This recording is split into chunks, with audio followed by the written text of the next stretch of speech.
ANM ನ್ಯೂಸ್ಗೆ ಸ್ವಾಗತ.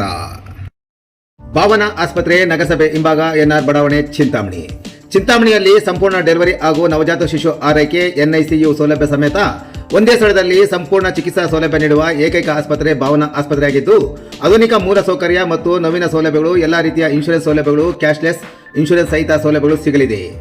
Doctor Bhavana S ಅವರು OBG ಮತ್ತು ಗೈನಕಾಲಜಿ ತಜ್ಞರಾಗಿದ್ದು, ಅವರು ಸಾಮಾನ್ಯ ಮತ್ತು ಸಿಸೇರಿಯನ್ ಡೆಲಿವರಿ ಸೇವೆ, ಬಂಜೆತನ ಚಿಕಿತ್ಸೆ, ಲ್ಯಾಪ್ರೋಸ್ಕೋಪಿಕ್ ಶಸ್ತ್ರಚಿಕಿತ್ಸೆಗಳು, ಗರ್ಭಾಶಯ ಶಸ್ತ್ರಚಿಕಿತ್ಸೆ, ಲ್ಯಾಪ್ರೋಸ್ಕೋಪಿ ಸ್ಟೆರಿಲೈಸೇಷನ್ ಚಿಕಿತ್ಸೆ ನೀಡಲಿದ್ದಾರೆ. ಇನ್ನು ಡಾಕ್ಟರ್ ಅಭಿನಯ್ ಆರ್ ಅವರು ಮಕ್ಕಳ ತಜ್ಞರಾಗಿದ್ದು, ಅವರು ಮಕ್ಕಳ ಆರೋಗ್ಯ ಸೇವೆಗಳು, ಲಸಿಕೆಗಳು, ಮಕ್ಕಳ IPD, NICU ಮತ್ತು ICU ಸೇವೆ ನೀಡಲಿದ್ದಾರೆ. ಇನ್ನು ಇತರೆ ವೈದ್ಯರಿಂದ ಸದರಿ ಆಸ್ಪತ್ರೆಯಲ್ಲಿ paediatric neurology, paediatric surgery, general medicine ಮತ್ತು general surgery, ENT nephrology, urology, onco surgery ಚಿಕಿತ್ಸೆ ಸಿಗಲಿದೆ. ಇನ್ನು ಹೆಚ್ಚಿನ ವಿವರಗಳಿಗೆ ಸಂಪರ್ಕಿಸಿ ಭಾವನಾ ಆಸ್ಪತ್ರೆ, ನಗರಸಭೆ ಹಿಂಭಾಗ, ಎನ್ಆರ್ ಬಡಾವಣೆ, ಚಿಂತಾಮಣಿ. ಮೊಬೈಲ್ ಸಂಖ್ಯೆ 7899001345.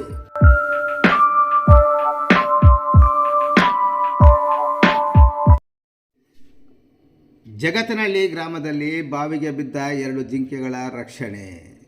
ಚಿಂತಾಮಣಿ ತಾಲೂಕಿನ ಕೋಟಗಲ್ ಗ್ರಾಮ ಪಂಚಾಯತಿ ವ್ಯಾಪ್ತಿಯ ಜಗತ್ತನಹಳ್ಳಿ ಗ್ರಾಮದಲ್ಲಿ ಕೃಷಿ ಜಮೀನಿನಲ್ಲಿದ್ದ ಪಾಳು ಬಾವಿಗೆ ಆಕಸ್ಮಿಕವಾಗಿ ಬಿದ್ದು ಹೋಗಿದ್ದ 2 ಜಿಂಕೆಗಳನ್ನು ಅರಣ್ಯ ಇಲಾಖೆ ಮತ್ತು ಅಗ್ನಿಶಾಮಕ ದಳದವರು ಯಶಸ್ವಿಯಾಗಿ ರಕ್ಷಣೆ ಮಾಡುವಲ್ಲಿ ಯಶಸ್ವಿಯಾಗಿದ್ದಾರೆ.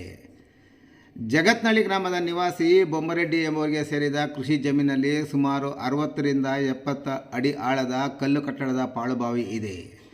ಶನಿವಾರ ಬೆಳಗಿನ ಸಮಯದಲ್ಲಿ ಎಂದಿನಂತೆ ಜಮೀನಿನ ಬಳಿ ಬಂದ ಮಾಲೀಕ ಬೊಮ್ಮರೆಡ್ಡಿಗೆ ಬಾವಿಯ ಒಳಗೆ ಏನೋ ಚಡಪಡಿಸುತ್ತಿರುವ ಶಬ್ದ ಕೇಳಿ ಬಂದಿದೆ. ಕೂಡಲೇ ಬಾವಿಯಲ್ಲೇ ನೋಡಿದಾಗ 2 ಜಿಂಕೆಗಳು ಚಡಪಡಿಸುತ್ತಿರುವುದನ್ನು ಕಂಡು ಕೂಡಲೇ ಎಚ್ಚರಗೊಂಡ ರೈತ ಬೊಮ್ಮರೆಡ್ಡಿಯವರು ಅರಣ್ಯ ಇಲಾಖೆಗೆ ಮಾಹಿತಿ ನೀಡಿದ್ದಾರೆ. ವಿಷಯ ತಿಳಿದ ಕೂಡಲೇ ಅರಣ್ಯ ಇಲಾಖೆಯವರು ಸ್ಥಳಕ್ಕೆ ಆಗಮಿಸಿ ತಮ್ಮ ಸಹಾಯಕ್ಕಾಗಿ ಅಗ್ನಿಶಾಮಕ ದಳಕ್ಕೆ ಮಾಹಿತಿ ನೀಡಿದ್ದಾರೆ. ಕೂಡಲೇ ಅಗ್ನಿಶಾಮಕ ದಳದ ಸಿಬ್ಬಂದಿಯಾದ ಮತ್ತು ಅಧಿಕಾರಿಗಳಾದ ಜಯನಾಯಕ್, ಲೋಕೇಶ್, ಶಶಿಧರ್, ರಾಜು, ವಿವೇಕ್ರವರು ಹಗ್ಗಗಳ ಸಹಾಯದಿಂದ ಶ್ರಮಪಟ್ಟು ಪಾಳುಬಾವಿಯಲ್ಲಿದ್ದ 2 ಜಿಂಕೆಗಳನ್ನು ಸೂಕ್ಷ್ಮವಾಗಿ ಮೇಲಕ್ಕೆತ್ತುವಲ್ಲಿ ಯಶಸ್ವಿಯಾದರು. ಅರಣ್ಯ ಇಲಾಖೆ ಸಿಬ್ಬಂದಿ ಸಮ್ಮುಖದಲ್ಲಿ ಜಿಂಕೆಗಳ ಆರೋಗ್ಯ ಪರಿಶೀಲಿಸಿ ಯಾವುದೇ ತೀವ್ರ ಅಪಾಯಕ್ಕೆ ಸಿಲುಕದಂತೆ ಸುರಕ್ಷಿತವಾಗಿ ರಕ್ಷಣೆ ಮಾಡಿದ ನಂತರ ಆ 2 ಜಿಂಕೆಗಳನ್ನು ಸುರಕ್ಷಿತವಾಗಿ ಅರಣ್ಯ ಪ್ರದೇಶಕ್ಕೆ ರವಾನಿಸಲಾಯಿತು. ಕೋಟಗಲ್ ಬಾಳುಬಾವಿಯಿಂದ ಜಿಂಕೆಗಳನ್ನು ಹೊರಕ್ಕೆ ಎತ್ತಿದ ಅಗ್ನಿಶಾಮಕ ಹಾಗೂ ಅರಣ್ಯ ಇಲಾಖೆ ಸಿಬ್ಬಂದಿಯ ಸಾಹಸವನ್ನು ಸ್ಥಳೀಯ ನಿವಾಸಿಗಳು ಶ್ಲಾಘಿಸಿದ್ದಾರೆ.